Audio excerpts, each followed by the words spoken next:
Let's do some more AC work, dude. I just pulled this car in. Reason for appointment is diagnose AC system. It's gonna hook up the machine, get some gauges hooked up, see what kind of readings we're getting. I don't have any prior history on this car, never seen it, so I'm not sure what we're gonna get into here. Cap has quite a bit of oil inside the cap there, so we'll be replacing this valve while we have the system evacuated. Poor little battery just bouncing around under here. Hang on, dude. I got you, bro. Way better. Everything's fine. Go ahead and check it for some leaks. Just do a quick visual. So one thing I like about these O lights is the UV light built into them. That's pretty cool.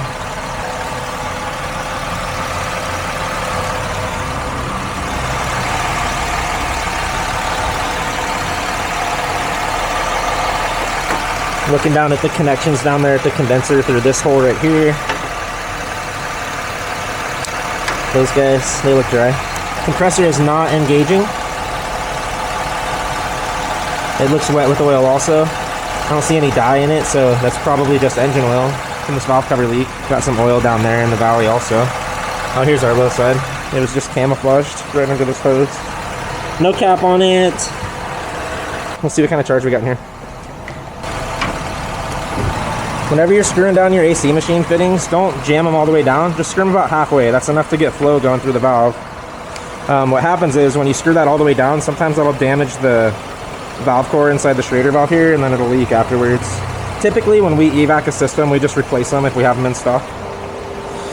And we got no pressure in the system, so we need to do a good thorough investigation on where our refrigerant went.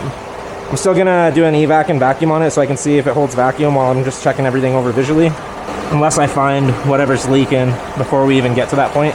With the UV light though, everything's looking dry. Can't get a good look at the bottom of the compressor. I'm gonna have to lift it up. Low system pressures, right.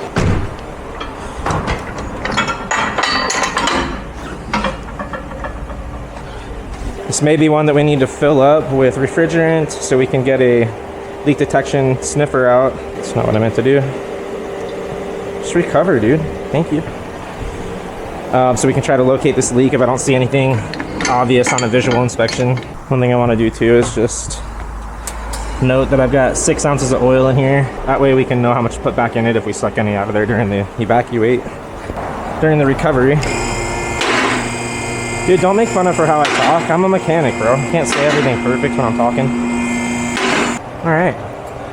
Looks exactly like a 3-liter Ford underneath here. This is pretty hard to tell because we've got just engine oil leaking out of that pressure switch right there onto our AC compressor. I'm gonna charge it up, turn it on, see how it sounds, see if it can build any pressure up, and then we'll see what we got going on from there. As far as a leak goes, it's hard to say where that's coming from so far. I don't see any UV dye anywhere, except from that high side cap. And what I'm looking at now is the AC drain tube up here. Where'd it go? Right through that hole, that's our AC drain, evaporator drain. I don't see any sign of UV dye that potentially when they leak out of the evaporator, sometimes you'll see a little stream of dye that ran out with the water that drips out of that. I don't see anything like that going on. So the only leak I'm seeing is that high side cap. To be 100% accurate and know 100% for sure, we need to charge this thing up either with refrigerant and use a sniffer to sniff around all our connections and inside the vents on the evaporator or through that drain, or we could fill it up with either nitrogen or CO2 and use an analyzer that detects those gases and do it that way.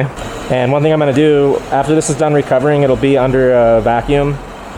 I'm not going to run a deep vacuum cycle on this because that's going to take an hour just to charge it up and to listen to the compressor. But I'm going to let this sit for about 10-15 minutes under vacuum. And take note right now, my high side needle is buried up against the stopper here, and I'm at 28 inches of vacuum on the low side gauge. We did recover a little bit of refrigerant out of there, so it had a little bit of system charge in it, which tells me it probably doesn't have a wide open leak. But if I come back in 15 minutes and this thing is still holding vacuum, then I'm going to feel a little bit confident that this was our leak here. This won't show on a vacuum test because we're connected right to that gauge, so there is no way that it could escape out between the system and the machine. So So if that's our only leak, we'll see no leaks on the vacuum test. All right, this thing's been sitting about 15-20 minutes. Vacuum stayed exactly where it was. I'm gonna go ahead and charge it up just temporarily so we can see how the compressor sounds. Now I know somebody's gonna call me out and ask, why didn't you just power up the compressor from the relay? I have these little relays that I like to put in sometimes, and I'll put this in place of the AC relay, flip it on, and go ahead and power up the compressor and watch the gauges and see if it builds up high side pressure. But the problem on this car is that we didn't have enough refrigerant in the system to begin with. We wouldn't be able to see if that compressor is building up enough high side pressure. And I had one burn me one time where I did that. I flipped on the AC relay, compressor kicked on, nice and quiet. What I didn't realize was the clutch had, the shaft that goes to the clutch had snapped off. So when I charged it up and tried it again, I had no pressure at all, just static pressure on both sides because the compressor was completely shot. System was full of metal, needed a whole AC overhaul. The guy was upset because originally I just told him the compressor sounded good and we'll try charging it, and that didn't work. So whenever there's no refrigerant in the system, I like to put some in there so I can see what's going on with some refrigerant in the system, and that's why I'm doing it this way. You try to fix cars, dude. It's not that easy.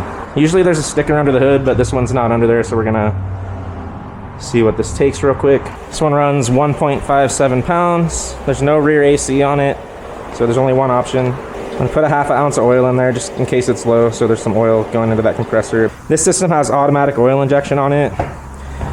We keep PEG 46 and PEG 150 in there. Those are the two most common. If we have to add anything different, we have an inject setup that we can inject it manually. And during our recovery, looks like we didn't show an increase in the oil at all. The machine said 0.1, so I went 0.5 just to add a little bit of extra in there in case it's low to begin with, which it probably is. There's no way for me to know how much AC oil is actually in this system without taking every single component out and physically draining it and measuring it. We just have to trust that whoever else has done work on this thing had the right amount of oil in there. One thing I could have done before I charge this thing up is go ahead and replace those Schrader valves, but the reason I didn't do that is because it'll take me 10 minutes just to put some in the system and test it really quick, and then if we end up doing any work on this system, I'm gonna have to put it under a deep vacuum anyway, so I'm gonna have to recover it again anyway. This is just gonna be part of my diag process. It is what it is. We're not gonna lose any refrigerant. If we had a wide open leak somewhere, then we might, but since this thing held vacuum, I'm willing to charge it up just to try it out and see what we get. Will I have to do it again? Yeah, probably. All right, let's fire it up and see what we get. All right, compressor's kicking on and it's quiet.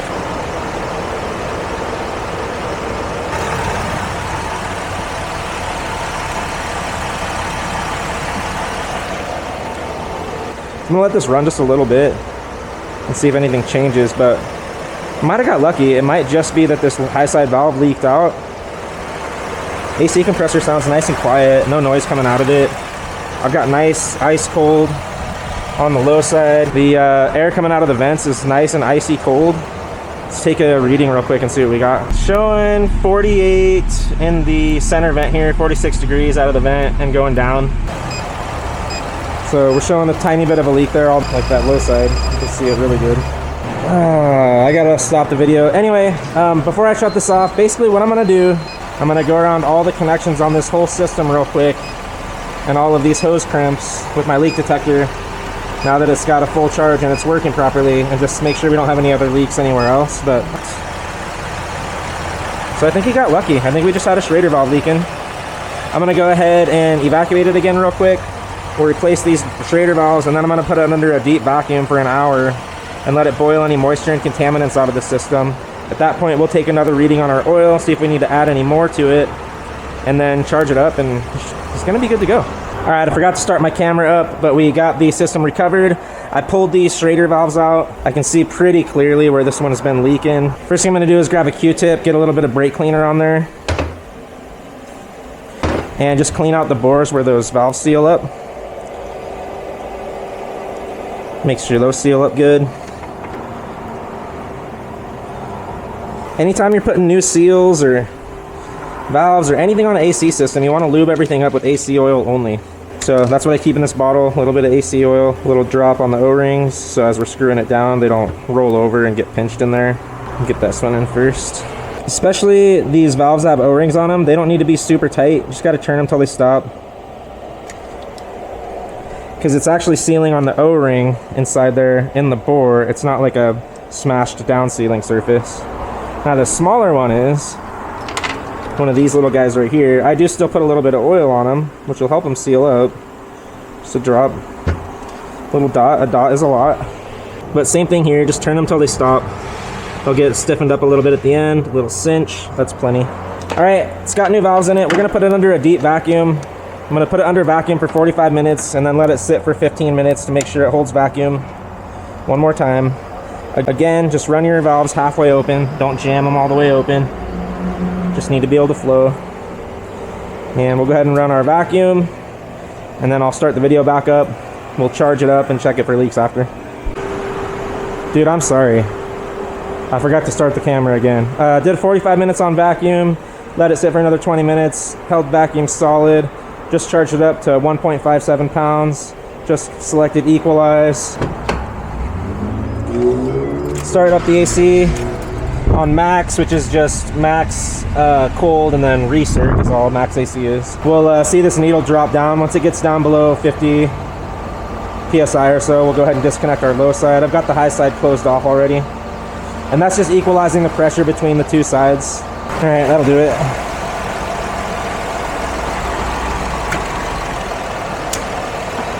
Go ahead and disconnect our machine.